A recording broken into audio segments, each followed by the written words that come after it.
There's an epidemic facing bettors out there right now, and that epidemic is using bet splits or bet percentages in their handicapping process. Today, I'll fill you in on a little secret. Betting splits have very little value.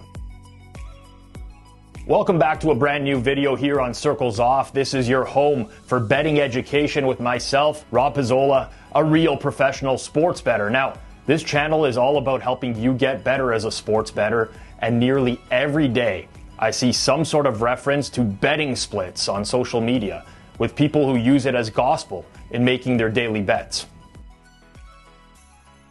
First off, what are betting splits? Well, many sites publish data on what people are betting.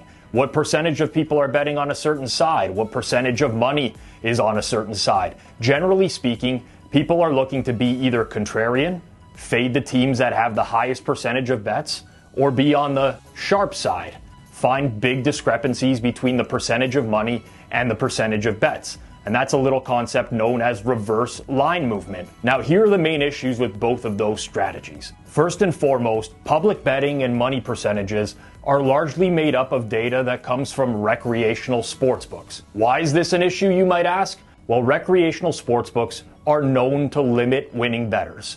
If the vast majority of the data pool is coming from people that lose when they wager on sports, then the percentage of money on a certain side isn't really all that valuable. That percentage of money could largely be a product of what are typically referred to as whale bettors or VIPs, who are afforded high limits at sportsbooks because of their propensity to lose in the long run. Now, I know what you're thinking.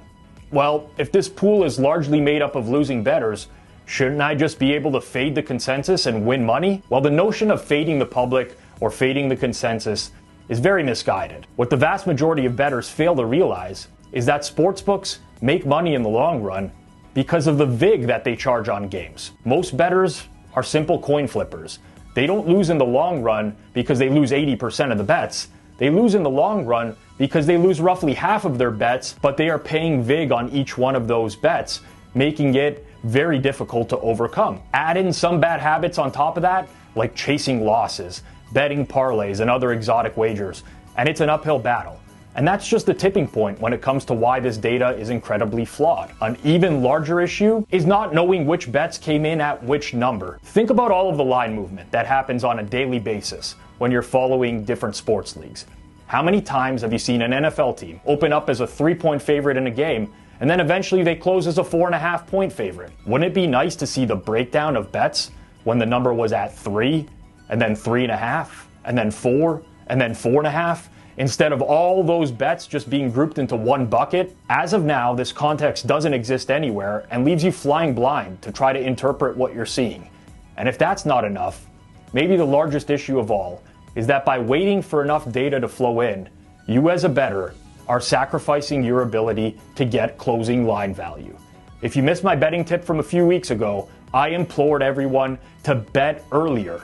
You can find that video and understand exactly why, but to sum it all up, as a bettor, you want to give yourself the best chance to get a good number or pay a good price on a game. Closing line value is the price that a bettor gets relative to the closing price. So if you bet a team to win a baseball game at minus 110, and you check the line right before the game starts, and it's minus 140, you've done a great job at getting closing line value. The price has become more expensive as the days went on, and you're now sitting on a bargain. The issue with some public bet split strategies is that they're rooted in what is referred to as reverse line movement, and this is when most of the bets are on one side, but the betting line is moving in the other direction.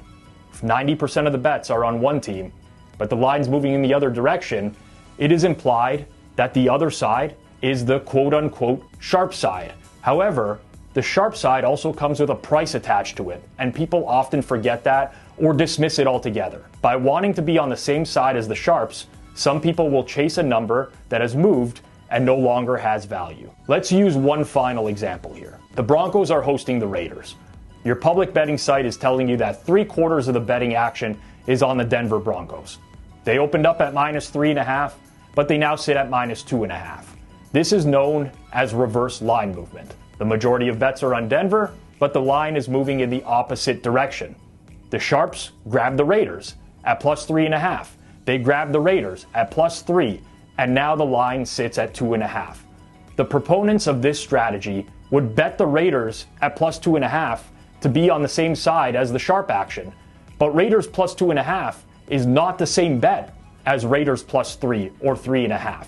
Those latter two wagers have closing line value, but Raiders plus 2.5 does not, and that would be considered a coin flip. It's not ideal to be paying minus 110 on a coin flip in the long run.